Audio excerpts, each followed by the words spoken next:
if you see a squad coming in with their spawn option, or you see them maneuvering, or you have your guys already, and you make the judgment call to either hold with your group and wait for another group to align and get in on drop, or to move on a drop that's going in adjacent to yours, then that's superior than trickling in just because you were told to trickle in. Because what squad leaders are supposed to shepherd and then maintain that cohesiveness, so that way all the players can affect the fight at the same time with the support of each other. But if you're trickling in, right, then it's not effective. So that you apply that concept to the squads level. So if you're going to a big fight, you don't just send in one squad at a time.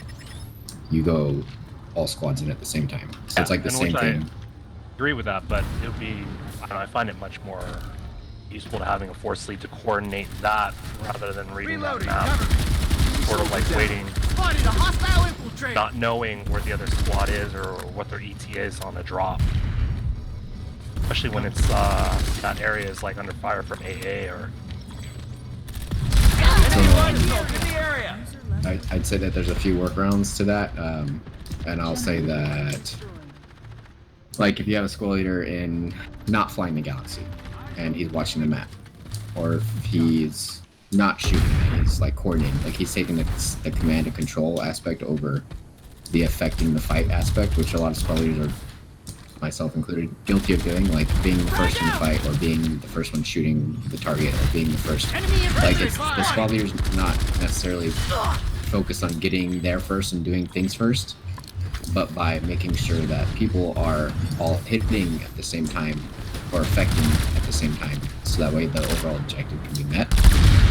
And I would say that, additionally, aside from that, if you're having a force lead, in my opinion, I mean, everyone's allowed to have a different opinion on that. This is not slighting anyone in any way, shape, or form.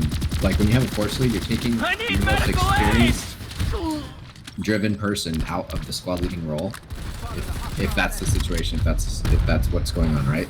And you're telling him to watch everyone else and not fight, versus having him in the fight and then giving that extra leadership to, like, that local lane, and then dispersing the responsibility across multiple lanes and allowing that kind of like organic teamwork to happen versus forcing it. Okay. And I think that's what a big weakness of platoons are. Like, if you see like one leader or one person in charge, everyone's always kind of depending on that one person to find all the solutions. But then you have a bunch of people who know each other that are leaders that identify issues and then rally people to affect those issues. Those are squad leaders working toward the same mission. And then at the end, Enemy medic in the area. That's my opinion on it. I mean, how are you coordinating the air squad? Visual on hostile light assault trooper. there was very little coordination with air. That's the one thing. I just watched it, so I don't know what you guys were doing on the ground or internally in comms, but just watching it seemed like on that last base hold on Alpha, there were a few times where there was a huge push, like just sitting outside the doors. If there was just someone to say, hey, Banshee's here, or Rocket Pod's here, that would have stopped a couple of those pushes before they happened. Yeah, that's a Yeah, I micro remember I was level. running a small squad with Rhombus, and we were doing that, where I would mark some stuff for him, and then he'd come in with the Banshee and just mow down the few maxes that charged out. It was pretty effective. Medic here. The coordinating effect for that was a platoon order. Like, if there's a platoon waypoint on it, that's where you want, like, all of the squad leader brains focused on affecting. Because, like, when there's no platoon objective, that means everyone's gonna lose. That's what they see on the map. And that's the way we go about it. And I will say that at moments there were instances where I wanted the air to do something, but then I would see them across the map harassing a point or doing something else, and I'm like, okay, that's a problem I didn't even see that they're fixing for me.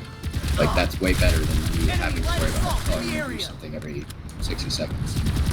Well, You know what I them mean? operating independently is not mutually exclusive with them receiving particular instructions from time to time. And then to end that, like, think about it, guys. Like, yes, think about it. I'm not dismissing anything, but to tap that at the end of it, there's the concept, and this is like real life shit into video games, and the crossover is arguable. But there's the concept of on-scene commander, the micro of that particular scene, and then having that on-scene commander dictate how that battle flow goes.